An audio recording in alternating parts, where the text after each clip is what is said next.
kung gaano tayo kasaya nung una nating pagsasama. Halos nga walang makapigil sa atin pag nagkikita tayo, diba? Pero hindi ko inakala na bibitaw ka. Kaya ito, ikukwento ko sa'yo nung una nating pagsasama. Sana magustuhan mo at malaman mong minamahal ka pa rin ni Reg, kahit nasaktan mo siya.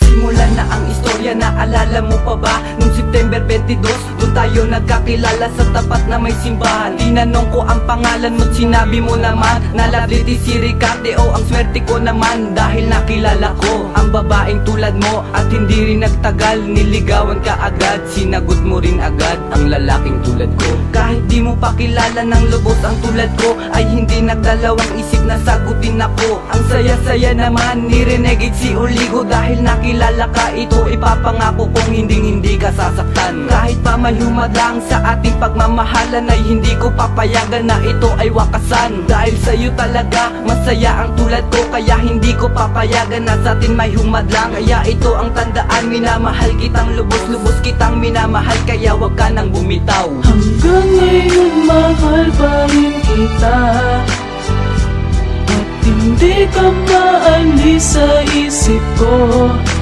Bakit nagawa mo iwanan ang puso kong ito? Ginawa ko ang lahat para sa'yo. Ang pagmamahal sa'yo umapaw di matansya, ngunit meron pa rin gusot at nagkaroon pa ng mantya. Malabo nang maibalik, maituwid, maisalba ang dati mong pagmamahal. Hinanap ko kung saan banda, hindi matanaw na walang bigla, tuluyan na nga bang naglaho, o sadya tinangay na lang ng hangin ang mga pangako. At napakong kay bilis, naging galit dahil sa'yo. Ang pagsasamang kay tamis, naging pait dahil sa'yo. Bakit kulang pa rin sa'yo? Ginawa ko naman lahat, diba? Ginawa ko naman lahat, diba? Kahit ako lang mag-isa ang nagpapatakbo sa relasyon na parang wala lang importante sa akin, pero sa'yo ay parang wala lang. At kaya lang sa puso't isipan laging tanong, ba't pa ba tayo nagtagpo kung hiwalayan ng hantong ng relasyon na lagi sa'kin sa'yo magpapaalala. Iniwan man si Lexie, salamat sa alaala. Hanggang ngayon mahal pa rin kita, at hindi ka maalis sa isip ko. Bakit nagawa mo iwanan ang puso kong ito? Ginawa ko ang lahat para sa'yo.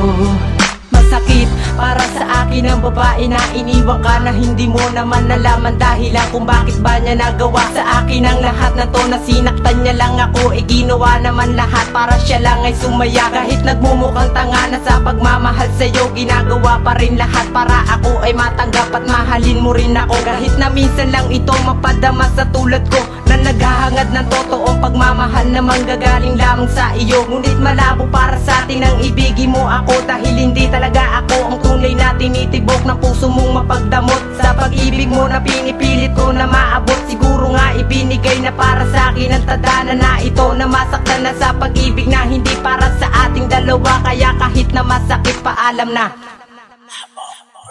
Hanggang ngayon mahal pa rin kita, at hindi ka maalis sa isip ko.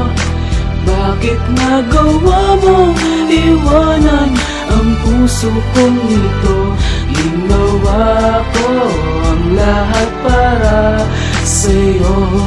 Hanggang ngayon mahal pa rin kita, at hindi ka maalis sa isip ko.